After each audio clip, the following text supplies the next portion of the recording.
All right, so here we go with objective 17, solving linear inequalities with fractions.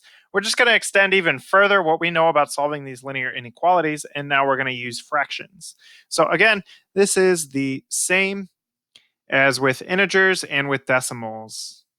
So you can go ahead and write that. It's the same as with integers and with decimals. I'm going to treat them the same way. So as a reminder, we're going to flip the inequality when we multiply or divide by a negative on both sides of the inequality. So when you multiply or divide by a negative on both sides of the inequality.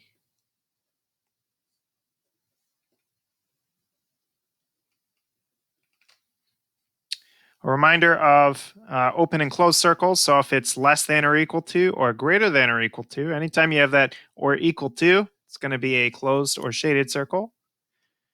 If it's just less than or just greater than, you have an open circle. All right, so let's take a look at our first example. We have 1/4 x is greater than 4/3. In order to solve this, right, the first thing that we look at is how is the 1/4 attached to the x? By multiplication. So we have to get rid of that using division. So we're going to divide both sides by 1/4. So on the left-hand side, we have x. Did we divide by a negative? No. So the inequality stays the same. And here's where we're going to use our calculator. We have 4/3 divided by 1/4. Now there's a couple different ways we can type this into our calculator. Let's see if we can get this to focus. We've got 4/3 divided by 1/4. I would recommend using the fraction bar. So if you have an Inspire, hit Control Divide. That pulls up your fraction bar. Let's see if we can get this to focus. We're going to type in 4/3, so 4/3. And then you're going to get out of that fraction by hitting the right arrow. And then you're going to hit divided by, and then you want to divide by 1/4. So you're going to hit that fraction bar again. So Control Divide. That makes another fraction, and that's going to be your 1/4. So 4/3 divided by 1/4 should look like this. Hit enter, and we have 16/3. Okay. So we have x is greater than 16/3. So in order to graph this, our variable's on the left-hand side, so we're good there. We're going to plot our 0 and our 16/3. Well, 16/3 is positive. That'll go on the right-hand side. We're looking at just greater than, so it's an open circle. And then using our arrow trick, greater than tells us to shade to the right-hand side. So we're going to shade to the right, draw an arrowhead. All right, next example. Here we have 9/5 is greater than or equal to negative 4/5 x. Again, so we see negative 4/5 here. How is the negative 4/5 attached to the x? This is multiplication. A lot of students will see this and think add. They'll think reverse PEMDAS, add and subtract. No, the negative 4/5 is attached to the x by multiplication. You can think of a little multiplication in there. So we're going to divide by negative 4/5 on both sides. Now, we're dividing by negative 4/5 on both sides. So our inequality, because we're dividing by a negative, is going to flip. And then in order to find out what this is, let's go ahead and plug that into our calculator. So I'll show you the other way to plug that in. We're going to use parentheses. So you're going to start with a parentheses, and you're going to type in 9 divided by 5. That's our 9/5. You're going to close parentheses or get out of the parentheses. And then you're going to hit divided by. You're going to start a new set of parentheses. And then you're going to type in your negative 4/5. So negative 4 divided by 5. And make sure you use that negative key and not minus. All right, so it should be something that looks like this.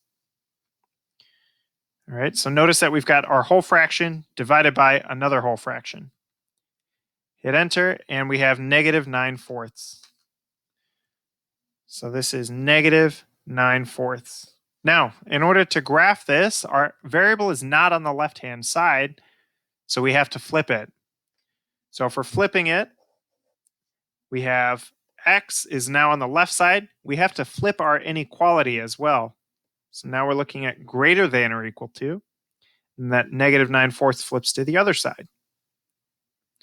So notice it's still negative. We're not changing the sign, we're just flipping the side. All right, now to graph this, there's our number line. We're going to plot 0 in our number, so 0, and negative 9/4 is on the left-hand side of 0. This is greater than or equal to, so this is a closed circle. And then our arrow trick, greater than or equal to, tells us to shade to the right. So we're going to shade to the right. All right. One more example. Here we have 3/7 x plus 1/2 is greater than or equal to negative 3. The first thing that we do, we got to deal with that addition. So we're going to subtract 1/2 from both sides. So on the left-hand side, these quantities cancel. We have negative 3 minus 1/2. Let's plug that in. Negative 3 minus, and I'm going to use parentheses, 1/2. And that gives us negative 7/2. So because we're just subtracting, we don't have to flip the inequality. So negative 7/2. And then on the left-hand side of the inequality, we have 3/7 times x. So our inequality stays the same direction.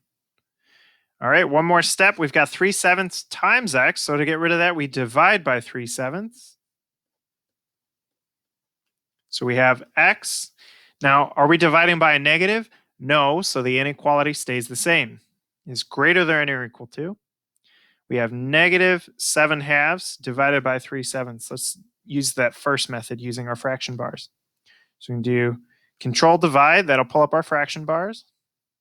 And then we have negative 7/2. So I'm going to put the negative with the 7. And then we have get out of that fraction. We'll hit divide. We're going to hit control divide again to get our fraction bar. 3/7. We're going to hit enter. And that gives us negative 49/6. Negative 49/6. Okay. So in order to graph this, the variable's on the left-hand side, so we're good there. We'll plot 0, plot our negative 49/6. We're looking at greater than or equal to, so this is a solid circle or a closed circle. And then using our arrow trick, looking at greater than or equal to, let's draw on our arrow. Again, to the right-hand side. So we're going to shade to the right. All right, so there we go. That's solving and graphing linear inequalities with fractions. Have a great day, everyone.